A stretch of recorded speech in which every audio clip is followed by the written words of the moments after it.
నిద్రింతురు. ప్రొద్దున వారు పచ్చ గడ్డి వలె చిగురింతురు. ప్రొద్దున అది మొలచి చిగురించును. సాయంకాలమున అది పోయబడి వాడబారును. ఈ కోపము వలన మేము క్షీణించుచున్నాము. ఈ ఉగ్రతను బట్టి దిగులు పడుచున్నాము. మా దోషములను నీవు నీ ఎదుట నించుకొని ఉన్నావు. నీ ముఖకాంతిలో మా రహస్య పాపములు కనబడుచున్నవి. నీ ఉగ్రతను భరించుచునే మా దినములన్నీ గడిపితిమి. నిట్టూర్పులు విడిచినట్లు మా జీవిత కాలము జరుపుకొందుము. మా ఆయుష్ కాలము 70 సంవత్సరములు. అధిక బలమున్న ఎడల 80 సంవత్సరములగును. అయినను వాటి వైభవము ఆయాసమే దుఃఖమే.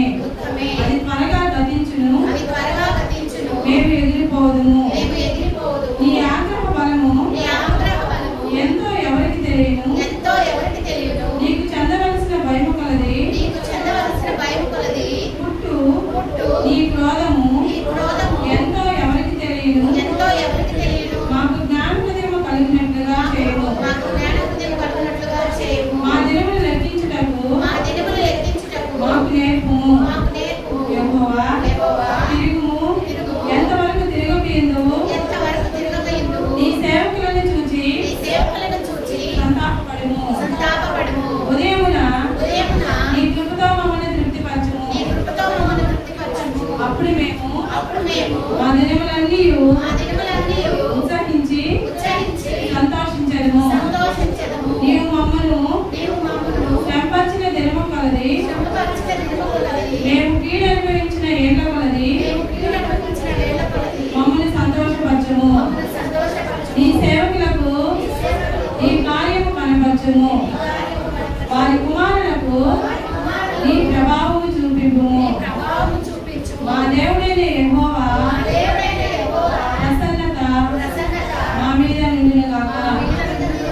మా చేతి పనిని మాకు స్థిరపరచుము. మా చేతి పనిని స్థిరపరచుము.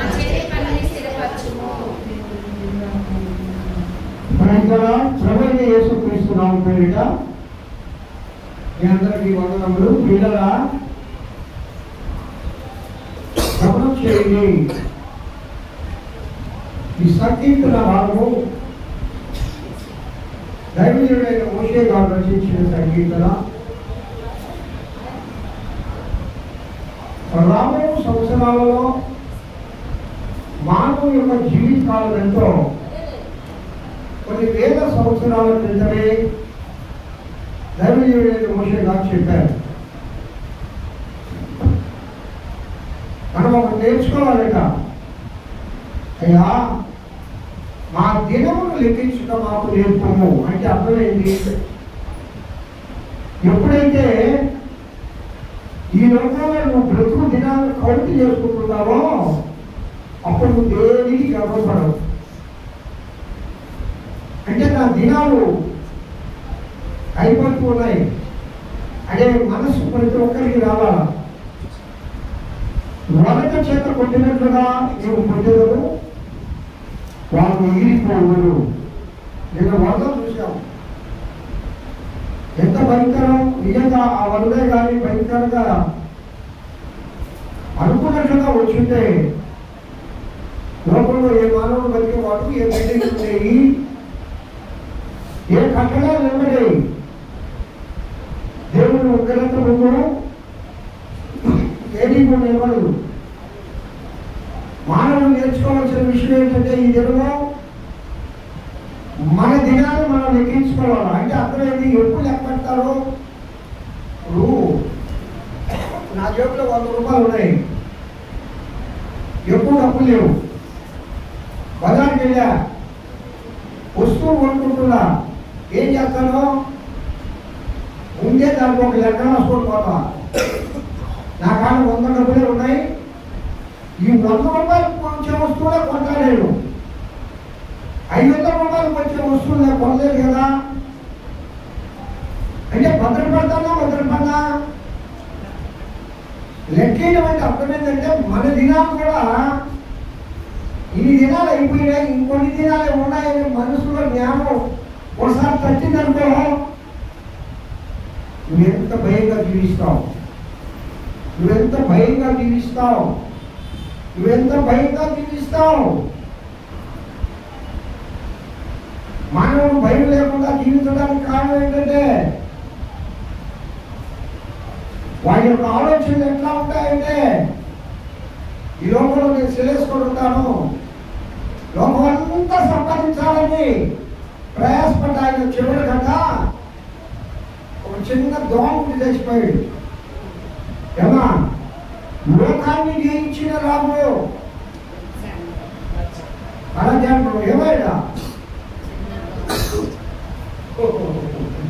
ఎంతమంది రాముల్ని జయించుంటాడు, ఎంత బలం ఉంటుంది, ఎంత సైన్యం ఉంది, ఎన్ని ఆయుధాలు ఉన్నాయి, ఎంత ధనం ఉంది, ఎంత కీర్తి వచ్చింది. చివరికి ఆయన బతికేమైంది చెప్పాలా దోమకు చచ్చిపోయాడు. అది మన బ్రతుకు.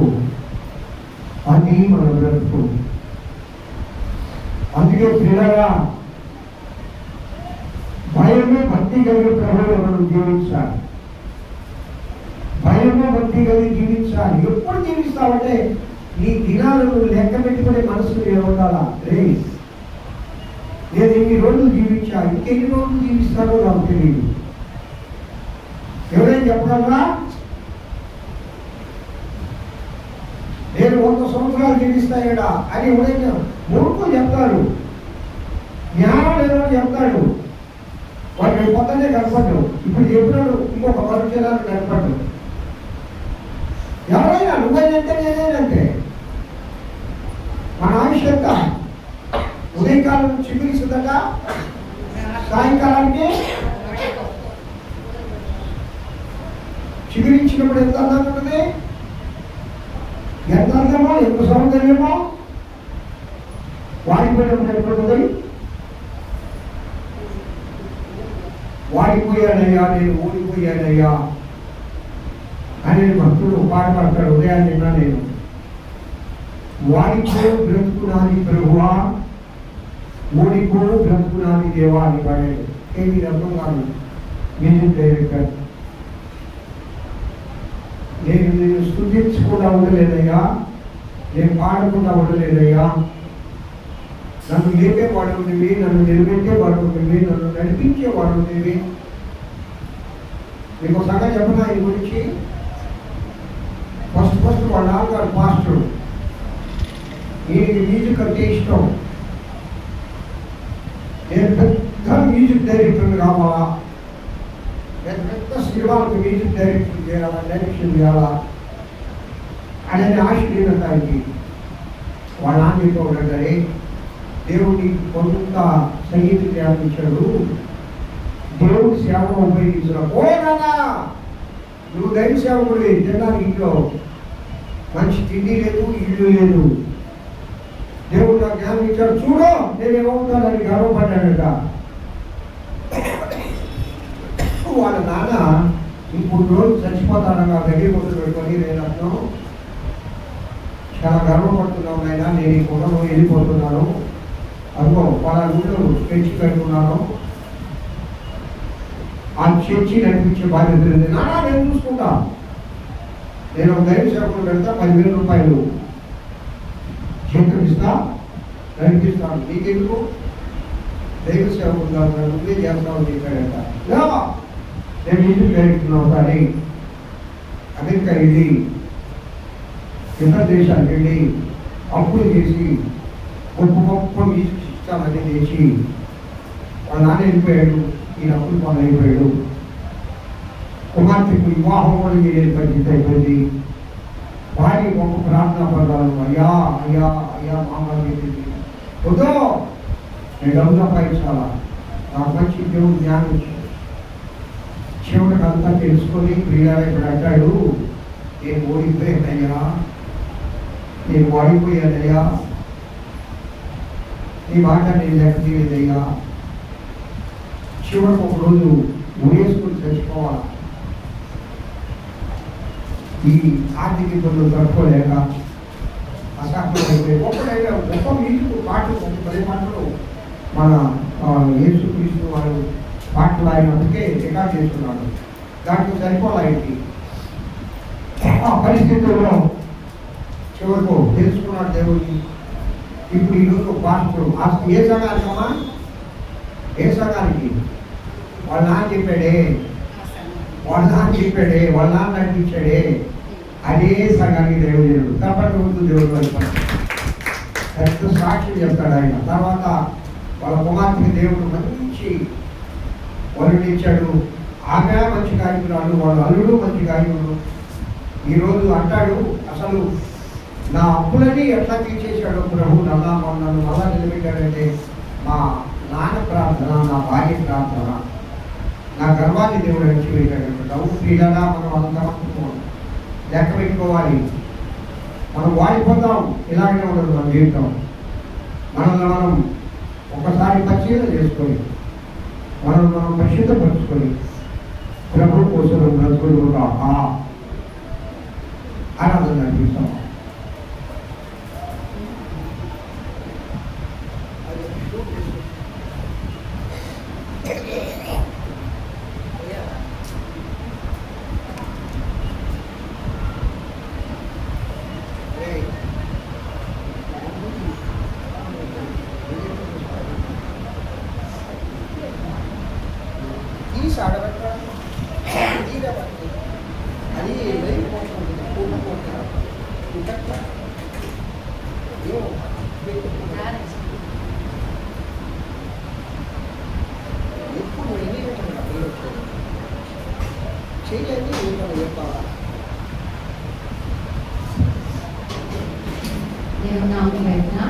అందరికీ వందనాలు. మనం ఇప్పుడైతే చాలా విలువైన సమయానికి వచ్చాము. మీ బిడ్డలారా ఎవరు అన్ని వస్తువులు బాగుండగా దేవుని సన్నిధిలో మనందరూ హృదయపూర్వకంగా ఆయన్ని ఆరాధిస్తాము.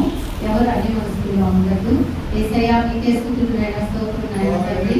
మేమందరం నాయనా తండ్రి యేసయ్యా ఈ విధంగా నాయనా తండ్రి ఈ సన్నిధిలో చేరి ఉండడం నాయనా తండ్రి అది ఎంతో నాయనా ధన్యత రాజా. సర్వాధికారి మీకు వందనాలయ్యా, సర్వోన్నతుడా నీకు వందనాలయ్యా, రాజాది రాజా మీకు వందనాలు నాయన తండ్రి. మీరు మా ఎడల చూపిన కృపకు నాయన తండ్రి మేమేమి ఇవ్వగలమని తండ్రి. ఎవరు అన్ని మనస్కులుగా ఉంటుందండి. మనం స్తుతించకపోతే ఈ రాళ్ళు నన్ను కేకలు వేస్తాయని చెప్పిన నా గొప్ప దేవుడు. ఎవరు నోరు తెరవండి, నలుగురున్నా పర్లేదు, మనం వేసే కేకలు ఆయన సన్నిధిలోకి వెళ్ళాలి, ఆయన సముఖానికి చేరాలి. ఎవరు అన్ని మనస్కులుగా ఉండదు, ఎవరు నిరుత్సాహంగా ఉండదు. ఎక్కడ ఇద్దరు కూడి ఉంటారు వారి కోసమై మన యేసే వచ్చున్నాడు. మన కోసము మన మధ్యలో ధవళ సింహాసనాసీనుడే ఆ రాజాది రాజు నిన్ను నన్ను దర్శించడానికి వచ్చున్నాడు. ప్రియబిడ్డ ఒక్కళ్ళున్నా దేవునికి సంతోషమే, ఇద్దరున్నా దేవునికి సంతోషమే. కాబట్టి ఎవరు నిరుత్సాహపడకుండా యేసే వైపు మనం చూద్దాం, యేసేని మనం కీర్తిద్దాం, యేసేని మనం ధ్యానిద్దాం, యేసేని మనం సన్నిధిద్దాం. ప్రియబిడ్డలారా మీకు యేసయ్య మీకు వందనాలు నాయన. ఈ బిడ్డలు ఏ బిడ్డైతే నాయన తండ్రి ఏ బాధలో వేదనలో నాయన ఈ సన్నిధికి వచ్చి మీరు నాయన తండ్రి యేసయ్య ఎవరైతే ప్రార్థిస్తున్నారో, ఎవరైతే మిమ్మల్ని స్తుతిస్తున్నారో నాయన వాళ్ళ హృదయంలోకి నాయన తండ్రి యేసయ్య హృదయంలో ఉన్న రహస్యాలు గుర్తెరుగుతండి యేసయ్య. నాయన అవసరతలు తీర్చయ్య. ఏ బిడ్డైతే పాపాల కోసం క్షమించమని ప్రార్థన చేస్తున్నారు నాయన, అయ్యా యేసయ్య మా పాపాలు క్షమించుతాయి, మాకు పశ్చాత్తాపం దయచేయండి అయ్యా. మేమందరం నాయన తండ్రి ఈ వారం రోజులు నాయన తండ్రి మేము చేసిన పాపాలను బట్టి నాయన తండ్రి మమ్మల్ని మేము కడుగుకొని యేసయ్య నాయన మీ ప్రభు బలలో చేసి బిడ్డలుగా మేము ఉండాలి. మా ఎవరు అన్ని మనసుగా ఉండదమ్మా. అమ్మా మీరంతా రోజు తెలిసి దేవుని స్తుతిద్దాం, అందరూ యేసయ్యని మనసారా కీర్తిద్దాం, మనసారా స్తుతిద్దాం. ఎందుకంటే ఆయన సింహాసనాసీనుడు, స్తుతుల మీద ఆశ్చర్యమైన గొప్ప దేవుడు. బిడ్డలారా ఎవరు అన్ని మనసులో ఉండదు. మా బిడ్డలారా అందరూ దేవుని స్తుతించండి, స్తుతించండి, స్తుతించండి. కేకలు వేయండి. మీరు మౌనంగా ఉంటే ఈ రాళ్ళు కేకలు వేస్తాయి, ఈ రాళ్ళు నన్ను స్తుతిస్తాయని చెప్పిన గొప్ప దేవుడు. నీ స్తుతులు వినడానికి, నీ ప్రార్థన వినడానికి, నీ విన్నపాలను కైకొనడానికి నీ మధ్య సింహాసనాసీనుడై ఉన్న యేసయ్యను నువ్వు కీర్తించవా, యేసయ్యను నువ్వు స్తుతించవా, నీ గాత్రాన్ని విప్పి నీ గొంతుని విప్పి యేసయ్యతో నువ్వు మాట్లాడవా. బిడ్డలారా ఎవరు మౌనంగా ఉండద్దు. యేసయ్య మీకు వందనాలు నాయన తండ్రి. అయ్యా యేసయ్యా నిరుత్సాహంగా నిర్లిప్తంగా ఉన్న నా సంఘస్థులతో మాట్లాడు తండ్రి యేసయ్యా. ప్రతి ఒక్క బిడ్డను నడిపించే దేవా తండ్రి యేసయ్యా. నాయన మీకు ఇవ్వాల్సిన సమయాన్ని మేము దొంగిలించుకున్నాను ఆయన తండ్రి. మీ వైపు చూస్తే బిడ్డలుగా మేము ఉంటాను నాయన తండ్రి యేసయ్యా. మీకే స్తుతి స్తుతి స్తుతి స్తుతి స్తోత్రం స్తోత్రం స్తోత్రం రాజా స్తోత్రం. హల్లెలూయా హల్లెలూయా.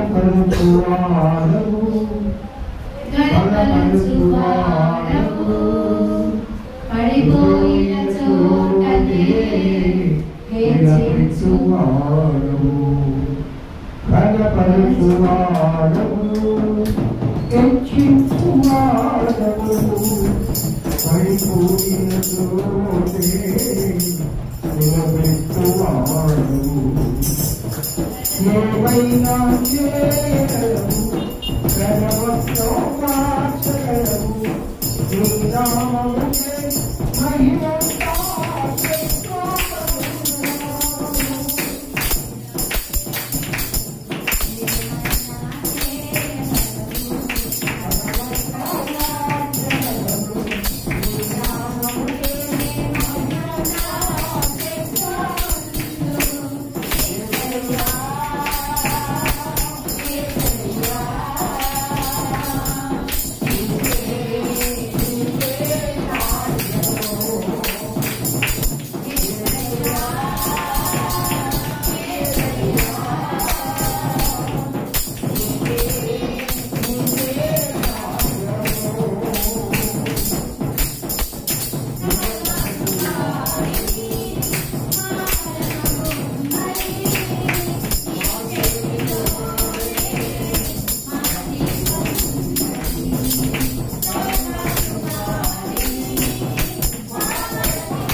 ముందు నాయన ఏమైనా చేయగలరు తండ్రి, కథ మొత్తం మార్చగలరు యేసయ్య.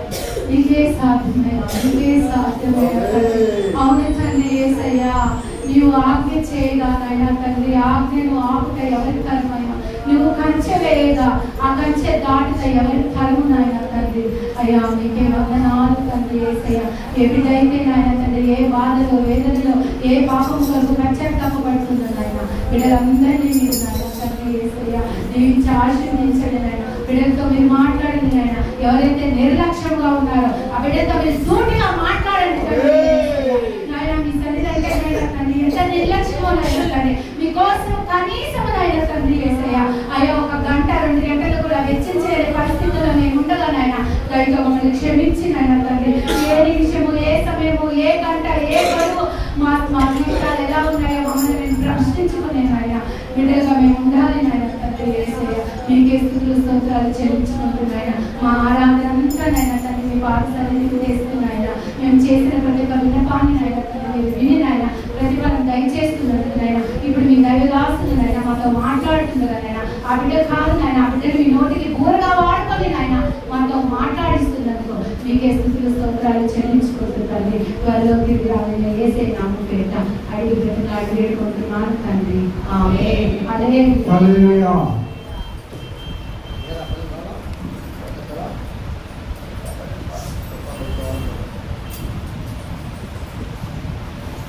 ప్రియా దేవుడి బిడ్డలారా, అందరూ కూర్చున్నామమ్మా. దేవుడు మిమ్మల్ని దీవించును గాక. ఇంతవరకు ఆరాధనలో పాల్గొన్న బిడ్డలందరూ, దేవుడి సన్నిధిలో చేరిన బిడ్డలందరికీ యేసుక్రీస్తు నామమున పేరిట శుభములు. అందరికీ వందనాలు. పిల్లరా, ఈ నవంబర్ నెలలోకి మనం వచ్చేసాం. 11వ నెల. ఈ సంవత్సరము ఇంకొక నెల ఉంటుంది, నెల కాకుండా. అనగా మన జీవితంలో 2021 సంవత్సరము ఆఖరికి వచ్చినాం. వచ్చే సంవత్సరం నేను చూస్తాను అన్నలు ధైర్యం చేయకుండా నమ్ముతాను.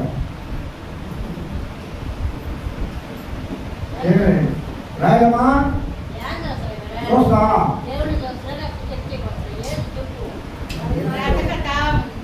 చెప్పేది మాకు అర్థం కాదు. కూర్చో. నూతన సంవత్సరాన్ని నువ్వు చూస్తావా? అదే ఆ సంగతి నీకు అర్థం కావాలి. కూర్చో. నీకు అర్థమైందా? చూస్తావా? అది ఇప్పుడు చెప్పిన కరెక్ట్గా. మాకు వేదము చనిపోయిన తర్వాత నేను 12 మంది చచ్చిపోయారు. ఆమె చచ్చిపోయి చెప్పండి. నాకు తెలిసి అంటే నేను పోయి ప్రార్థన చేయించుకోండి. 12 మంది. నేను ఆశీర్వాదం ఎవరని మీకు తెలియదు. ఆయన వీడికి తెలుసు, మా బేబాకు తెలుసు, చదువుకున్న తెలుసు. మీకు తెలియదు, మీరు చదువుకోలేదు. హై స్కూల్ కాబట్టి అసలు టీచర్ అంటే ఆయనే 90 సంవత్సరాలు వచ్చాడు. టైం అంటే ఆయనే. అంత క్రమశిక్షణ కలిగిన ఆయన. వేటనికట్లో చాలా మంచి టీచరు. రోజు సంఘానికి ఒక స్తంభం అంతే. ఈరోజు ఎస్టీబీసీ ఆ విధంగా ఉందంటే పురుషోత్తం గారి తర్వాత ఆయనే. దేవుని కృపలో అంత భక్తి కలిగిన ఆయన, అంత క్రమశిక్షణ కలిగిన ఆయన. ఆయన పెన్షన్ 30 సంవత్సరాలు తీసుకున్నాడు. సర్వీస్ కాదు. 55 సంవత్సరాలు పెట్టి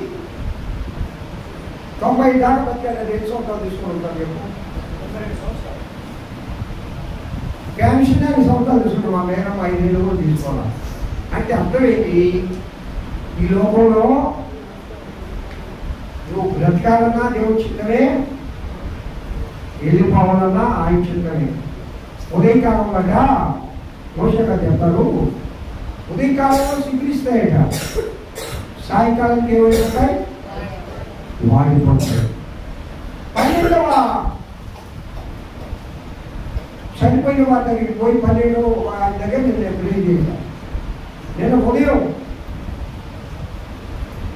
పచ్చిగా పెట్టడం మాధవరావు టీచర్ అని వాళ్ళ అమ్మ చనిపోయింది. అక్కడికి వెళ్ళి 3 గంటలకు అక్కడ ప్రేర్ చేసి వస్తున్నప్పుడు ఈ చనిపోయాడు తెలిస్తే గర్జన్ గడికి వచ్చాము. ఇప్పుడు సమాజ కార్యక్రమం జరగదు. ఇంకా చాలా మంది చెన్నైలోనే ఇద్దరు చనిపోయారు, అక్కడ పోయించాము. ఇంకా చాలా మంది అంటే నాకు తెలిసి నేను పోయినోళ్ళే. అంటే అర్థం ఏంటంటే మన బ్రతుకు అలాంటిది. అదే నువ్వు చెప్పండి.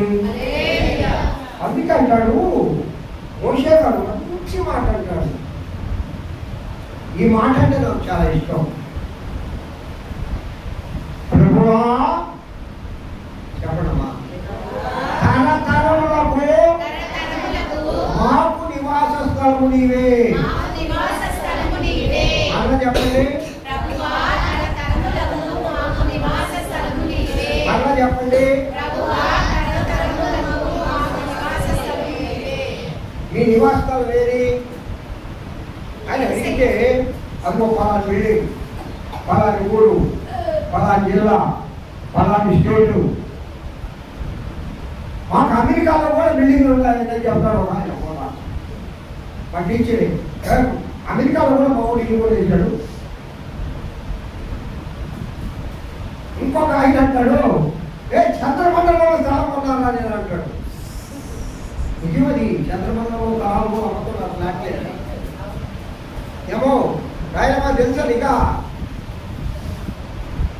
నీకు లేదా ఏం తెలుసులే. కానీ చంద్రమండలంలో పాత్రలు మరి విచారణ చంద్రమండలంలో స్థలం కొన్నారు.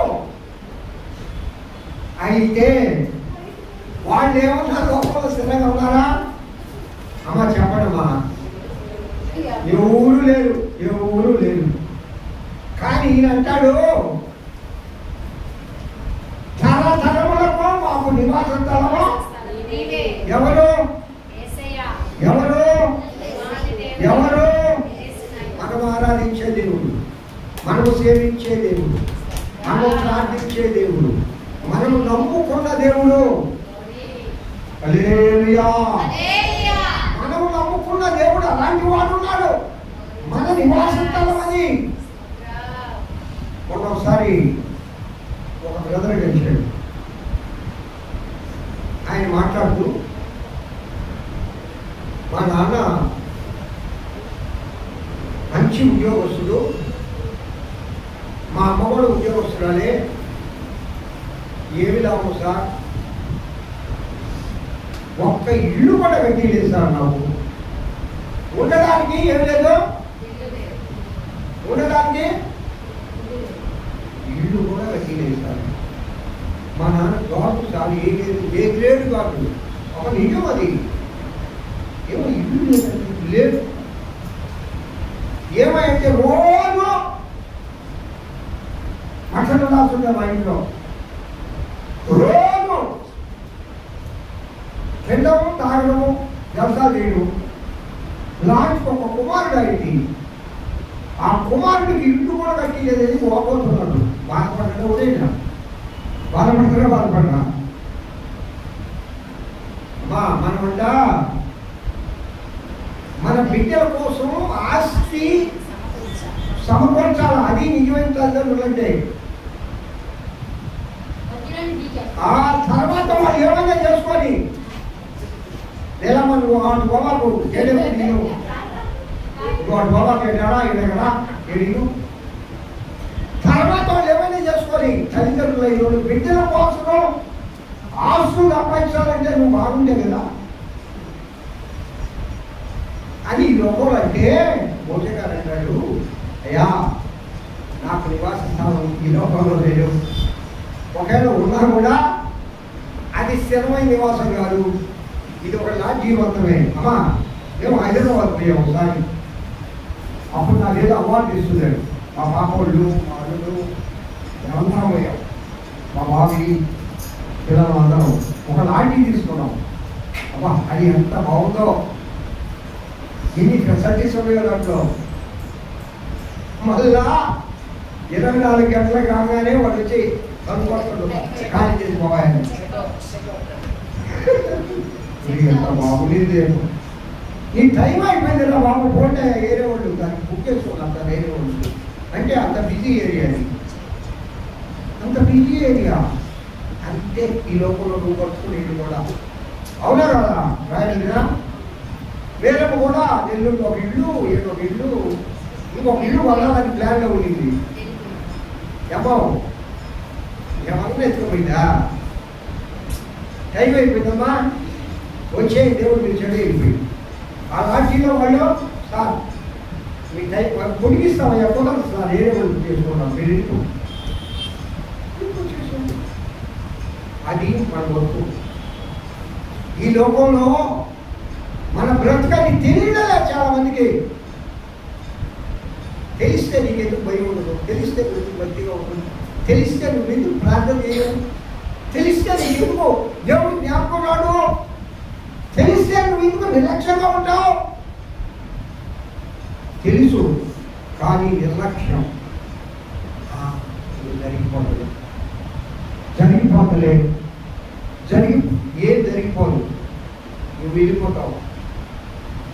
ఇక్కడ మోషే గారి విశ్వాసం చూడండి ఎంత గొప్పదో. ప్రభువా తరతరములకు ఏమా మా నివాస స్థలము నీవే. చెప్పండి, తరతరములకు ఏమా. ఆ మాట మీద విశ్వాసం ఉన్న వాళ్ళు ఎప్పుడు కూడా దిగులు పడరు. ఇల్లు లేదు ఏమని, నాకు ఇల్లు లేదు వాకి లేదు, ఏమంటారు నాకు ఇల్లు లేదు. చాలా మంది అంటారు ఏమి ఇక్కడ లేకపోతే అక్కడ ఉన్నా ఆయన్ని నివాస స్థలంగా చేసుకొని ఉన్నావా? అమ్మ ధనవంతుడు ఉన్నాడు, పేద లాజరు ఉన్నాడు. లాజరుకి ఇల్లు లేదు, ధనవంతుడికి మేడ మీద మేడ, అద్దాల మేడ ఉన్నాయి, కావలసినంత ఉంది, అన్నీ ఉన్నాయి. ఏమి లేనివాడు లాభం పేద లాభం. ఆయన ఈ మాటని నమ్ముకున్నాడు. ఏ మాటని? ఆలేమా ఏ మాటని నమ్ముకున్నాడు? తరతరములకు నా నివాసము నీవయ్యా. హల్లెలూయా, హల్లెలూయా. తరతరములకు నా నివాసము నువ్వు, నాకెందుకు ఈ మేళ్ళు? ఎదురుగా ధనవంతుడు ఏమి ಕೆಲಸలు అనుభవిస్తున్నారు, ఎలాంటి మేడ కట్టాడు, ఎలా ఇంకా మొత్తం ఎల్లు పక్క 80 లక్షలు ఇల్లు అంట, డూప్లెక్స్లు 60 లక్షలు అమ్ముతున్నారు. వాళ్ళు ఫారెన్ వెళ్ళిపోతున్నారు, ఎవరైనా కొనుక్కునే వాళ్ళు ఉంటే నాకు కాల్ చేయండి అని చెప్పి పెట్టారు. అంటే 20 లక్షలు తగ్గించేస్తామని.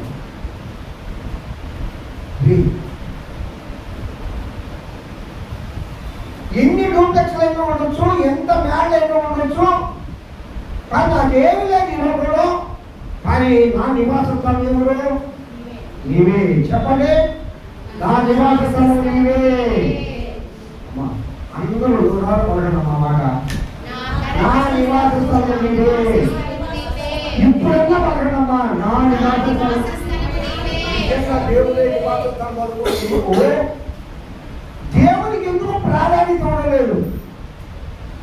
నిజంగా ప్రభువే నాకు నివాసిస్తాను అనుకున్న నీవు ప్రభువుకు నీ ఎందుకు నిర్లక్ష్యం చేస్తున్నావు? దేవుడి కార్యాలంటే ఎందుకు వదిలేసి బైబిల్ తీసి వాక్యం చదివావా? సరే మాకు శరీరంగా అంటున్నా, శరీరైనా వాక్యం చదివారా? అసలు దేవుడు వాక్యం విన్నావా? ఉదయం లేస్తే నీకు నిబ్బరం ఇచ్చేది, నీకు ధైర్యం ఇచ్చేది, నిన్ను ఆదరించేది, నిన్ను బలపరిచేది ఆ ప్రభు మాట మాత్రమే. హల్లెలూయా చెప్పండి ఒకసారి. హల్లెలూయా. దేవుడి మాట మాత్రమే. లోకత్వ మాట ఎప్పుడో ఒక డూప్లికేట్గా మాట్లాడవచ్చు, కానీ అవసరం వచ్చినప్పుడు ఎవరు రారు. హల్లెలూయా చెప్పండి ఒకసారి. నీకు నిజమైన అవసరం వస్తే నిన్ను వచ్చి ఆదుకునే వాడు లోపల ఎవ్వరు లేరు. చివరకు కన్నా బిడ్డలు కూడా ఆదుకోరు.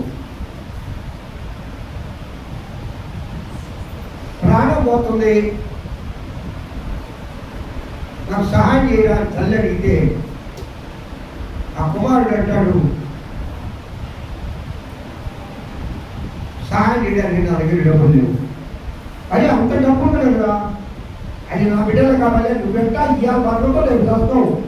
సత్యదానికి ఎందుకు నేను లక్షలు పెట్టాలా? ఏమన్నా తెలుసా? నిజంగా జరిగింది.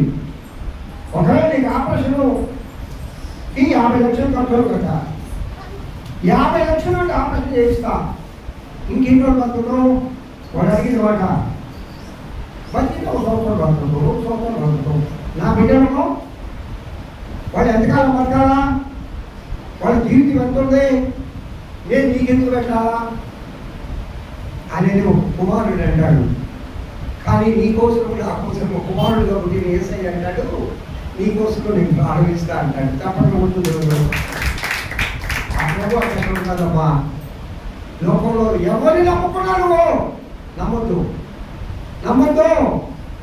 అందుకే మోషే గారు అంటారు, అయ్యా నా నివాస స్థలం నీవే. హల్లెలూయా.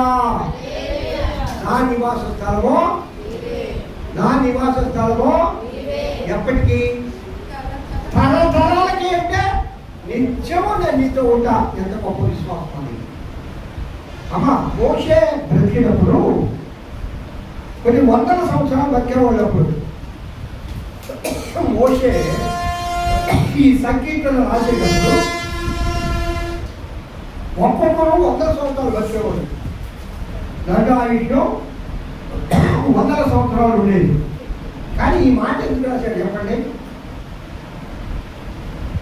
అది ఒకసారి చదవండి, క్లియర్గా మీకు అర్థమైందని చెప్తా. అమ్మా 10వ చదువు.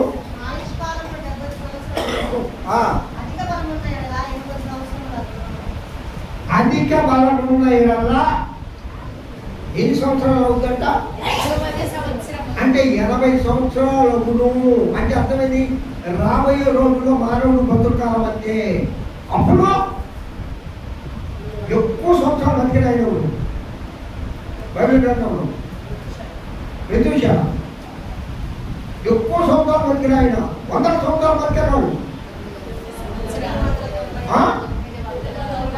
900 సంవత్సరాలు. కానీ మోషే గారు వచ్చేదే కూడా వాళ్ళ ఆయుష్ బాగానే ఉండింది. మోషే 15 సంవత్సరాలు కూడా ఎక్కువే.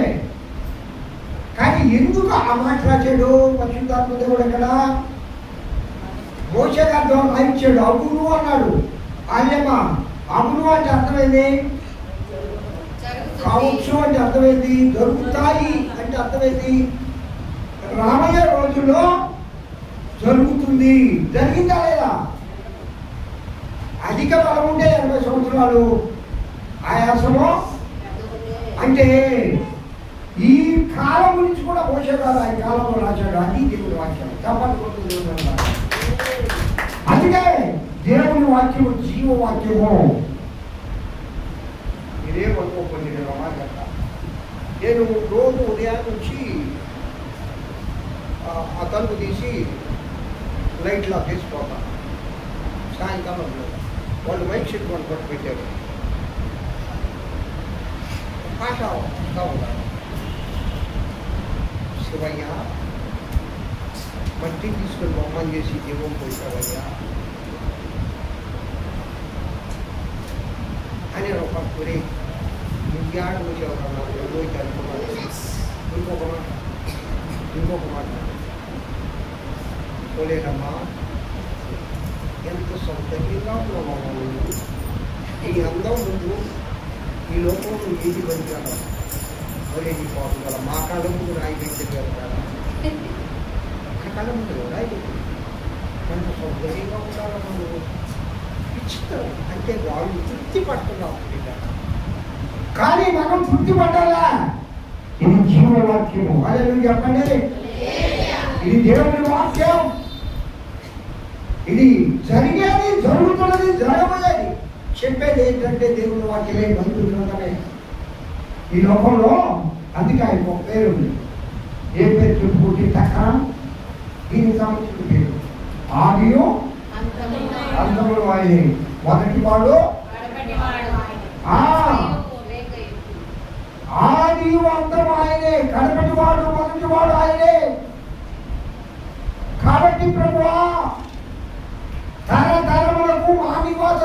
నీవే. అదే నువ్వు చెప్పండి. నీకు ఒక అధిక బలం ఉందా అని కూర్చోండి. ఆశీర్వాదం సార్ దాదాపు 10 సంవత్సరాలు బతికాడు దేవుడికి స్తోత్రం. కానీ వదిలేదు బాబు ఆయన జీవితం కానీ ఆయన బ్రతుకు ఎలాంటిదో ఉపకారమో ఆయన చాలా తెలుసు. ఆయనకి ఇప్పుడు వచ్చే పెన్షన్ చెప్పకుండా 1,20,000 ఇంకా 1,00,000 జీతం. డబ్బు సంతోషాన్ని, డబ్బు సమాధానాన్ని అదే ఆయన డబ్బు ఎప్పుడు కూడా అనుకోవచ్చు. నువ్వు నాకు డబ్బు ఉంటే నేను డబ్బులో పోయి అడగండి, వాడు పడే బాధలు చెప్తాడు, వాడు పడే వేదాలు చెప్తాడు. వాడికి అసలు నిద్రే పట్టదు. ఆయన అవునా కదా, 30 సంవత్సరాల బంగారం నీ దగ్గరికి పెడతా నేను, నువ్వు నిజంగా నిద్రపోతా హ్యాపీగా నువ్వు నిద్రే పోవు. పోయమ్మ అనిపోతే అయ్యో నన్ను చాలా పెడతాడు, కాపలా కాదని కాకుండా అది తీసుకోపోయా మా ఇంట్లో చెప్తాం. అవునా కదా, అంటే డబ్బులకి నిద్ర రాదు, శాంతి ఉండదు. అన్నమ్మా అనుకుంటాడేమో మాకు డబ్బులు లేవు, నేను చేయడము, మాకు ఇల్లు లేదు, ఏమి లేకపోయినా మోషే గారు అంటారు తరతరములకు మా నివాస స్థలమా హల్లెలూయా. ఆయన మీద నమ్మకం పెట్టుకో, మనకు ఆయన చాలు. ఈ లోకంలో ఏమున్నా లేకపోయినా ఎవరు చాలు? యేసయ్య చాలు.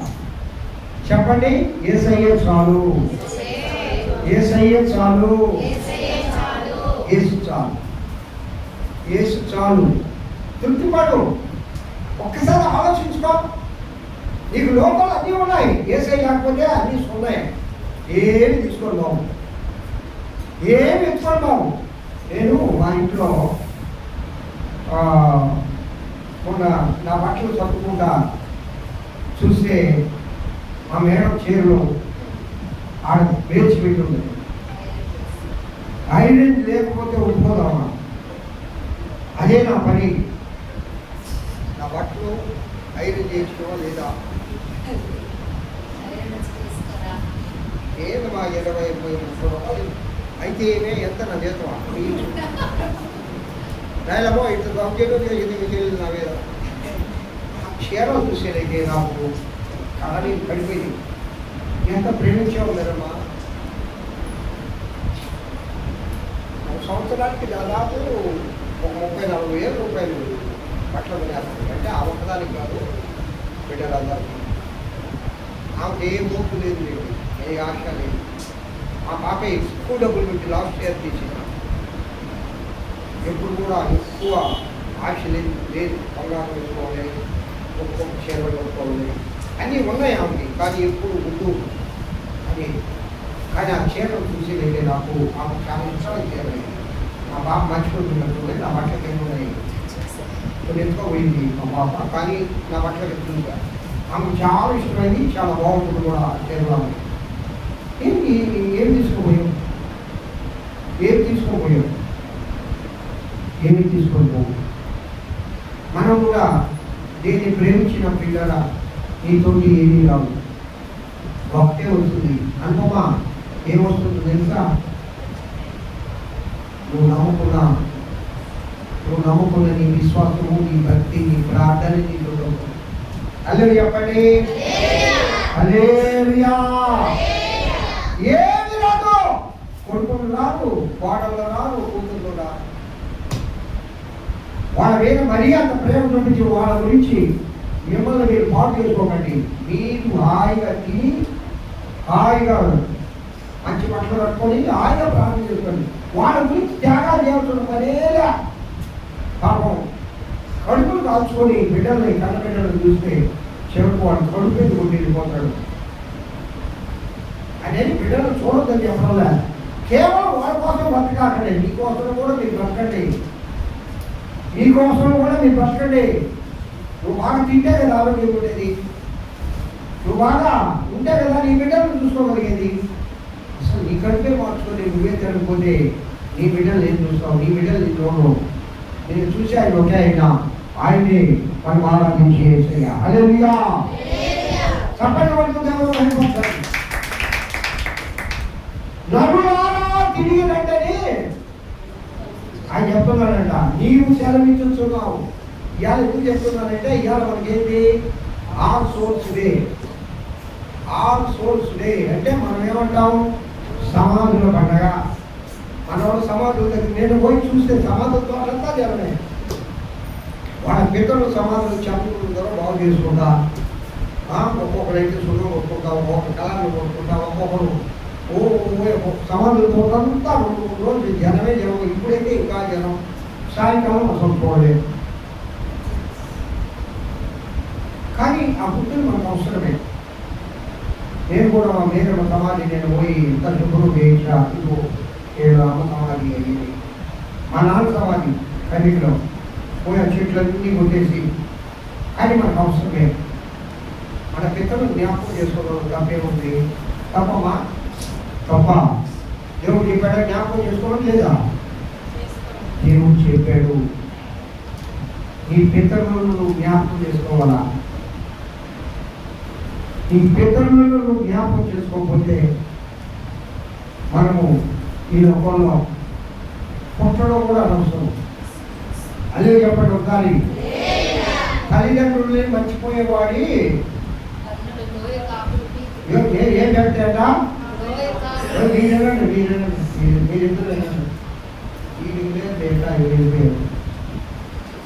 ఇదేనండి చిన్నతనం.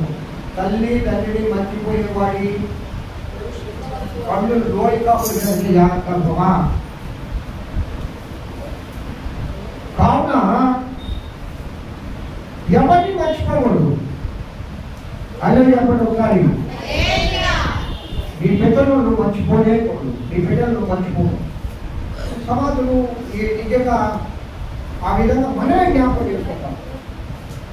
ఈ యొక్క అదృష్టం అంటావా, ఈ భాగ్యం అంటావా, ఈ యొక్క ఆశీర్వాదం అంటావా, ఏది ఇతరులకు లేదు, మనకుంది.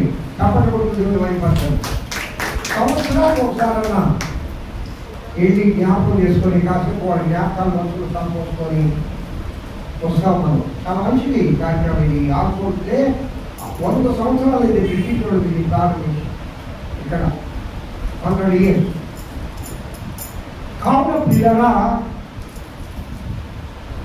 ఇక్కడ అంటాడు ప్రభు ఏమని శ్రమిస్తారంట మాకుంటే నరులారా చెప్పండి. నరులారా మరి నీ ఎప్పుడు పిలుస్తాడో నన్ను ఎప్పుడు పిలుస్తాడో మనకు తెలీదు. కానీ ఒకరోజు పిలిపోతుంది. వస్తుందా రాదా? వస్తుందా రాదా? ఒకరోజు పిలిపోతుంది. మనం ఎలా ఉండాలా? సిద్ధపాటు కలిగి ఉండాలా. అల్లు చెప్పండి. సిద్ధపాటు కలిగి ఉండాలా. ఏ కన్నికల్లా ఉండాలా? బుద్ధిగల కన్నికల్లా ఉండాలా. బుద్ధిగల కన్నికల్లో ఏ సిద్ధపాటు ఉంది? సిద్ధులు ఉన్నాయి. సిద్ధుల్లో నూనె కూడా ఉంది. కనిపెట్టే మనస్తత్వం ఉంది. నిరీక్షణ కలిగి ఉన్నారు. ఎదురు చూస్తున్నారు. ఆ యొక్క నిరీక్షణ విశ్వాసులమైన మనం ముందరికి ఉండాలి. ప్రియులారా ఈ లోకంలో ఎంతకాలం జీవించినా ఒకరోజు అక్కడికి వెళ్ళాలి. మనం నీ శరీరం మీద పట్టయిపోతాయి. అది కాదు నీ ఆత్మ. అక్కడ సమాధానం చెప్పాలా. ఆయన దగ్గర నిలబడాలా. చాలా మంది పిచ్చోళ్ళు అంటారు దెయ్యం జరుగుతుంది, చచ్చిపోయేది దెయ్యం జరుగుతుంది. మొత్తం అంటే మన ఆత్మ ఈ లోపల అంటే దెయ్యాలుగా తిరిగి ఏందమ్మా ఆలేమా ఏంటి దెయ్యాలుగా తిరిగి? దెయ్యాలు ఉన్నాయి. ఉండలేవా? ఉన్నాయి. ఎవరా? సాతాను వాడి సంబంధుడు. అపోస్తలుడు పౌలు చెప్పాడు ఈ పోరాడున్నది అంధకార సంబంధమైన దురాత్మల సమూహము. అదే చెప్పడం కానీ అంధకార సంబంధమైన దురాత్మల సమూహం. దురాత్మలు అంటే వాళ్ళు మన ఆత్మ ఈ లోకంలో ఉండే చదివిన తర్వాత చేరవలసిన స్థలం పరదేశా లేకపోతే ఇంకొక స్థలమా అని నువ్వు జీవించిన దాన్ని బట్టి నీకు జీతం దేవుడు ఇస్తాడు. కాబట్టి ప్రియులగా ఇక్కడ అంటాడు, ప్రభువా తరతరములకు మా నివాస స్థలము. హల్లెలూయా. చివరిగా ఈ ఒక్క మాట మనసారా మనందరం పలుకుదామా? ప్రభువా తరతరములకు మా నివాస స్థలము నీవే. నరులారా తిరిగి రండి, ఆయన సెలవిస్తున్నాడు. నరులారా తిరిగి రండి, నీవు సెలవిస్తున్నావు. కాబట్టి ప్రియులారా, ఈ దినం మనం ఒక్కసారి పరిశీలన చేసుకొని, నేను చెప్పాను దినాన్ని లెక్క పెట్టుకోవాలి. ఆగితమ్మ సిస్టర్ చదివిన ఈ భాగంలో ఉంది, ఈ దినములను నేను లెక్క పెట్టుకోండి. ఒకసారి చదవండి ప్రభువు సంగీత. చాలా నిగూఢ సత్యాలు మోషే గారు రాశారు. ప్రియులారా, మన దినాన్ని మనం లెక్క పెట్టుకుంటే తప్పే లేదు, దేవుడినే మర్చిపోం. ఎప్పుడైతే లెక్క పక్కాలేదని ఇక అని చెప్తుంటారు పెద్దోళ్ళు, మీ అమ్మ నేను చెప్తాను లేదా అనిలా లెక్క పక్కలేదు లేదంటే అనితా లేదా శాతం అనే ఉంటుంది. నువ్వేమో మాట అప్పుడేమంటారు, నేనంటే అసలు నీకు లెక్క పక్కలేదు, పెద్దోళ్ళు అంటే భయం లేదు, భక్తి లేదు. అసలు నిజంగా ఏసై అంటే లెక్క పక్క ఉంటే ఈ దినాలు నువ్వు లెక్క పెట్టుకుంటావు. అదే చెప్పగలుగుతాను. ఆయన అంటే భయభక్తులు కలిగి ఉంటే అనుదినము మన దినాలు మనం లెక్క పెట్టుకొని భయంగా భక్తిగా బతుకుతారు లోకంలో. భయం భక్తి లేనోడు క్షేమకరమైన జీవితం అనుభవించలేదు. అదే చెప్పండి, ఆశీర్వాదకరమైన జీవితం అనుభవించలేదు. అదిగో ఆయన నివాస స్థానాలు ఏర్పాటు చేయడానికి పోతున్నాను, మళ్ళా వచ్చి నేను మిమ్మల్ని తీసుకోబోతానని శిష్యులతో చెప్పాడు ఏసయ్య. అంతా చెప్పాడు. మన కోసం ఆయన నివాస స్థానాలు ఏర్పాటు చేస్తున్నాడు. అక్కడికి మనం వెళ్ళాలని కోరిక కలిగి జీవించుదుము గాక, ఆ ఆశ కలిగి జీవించుదుము గాక, ఆ నిరీక్షణ కలిగి జీవించుదుము గాక. దేవుడి వాక్యం జీవించి ఆశీర్వదించుగాక. హల్లెలూయా. ప్రార్థన చేయడమా.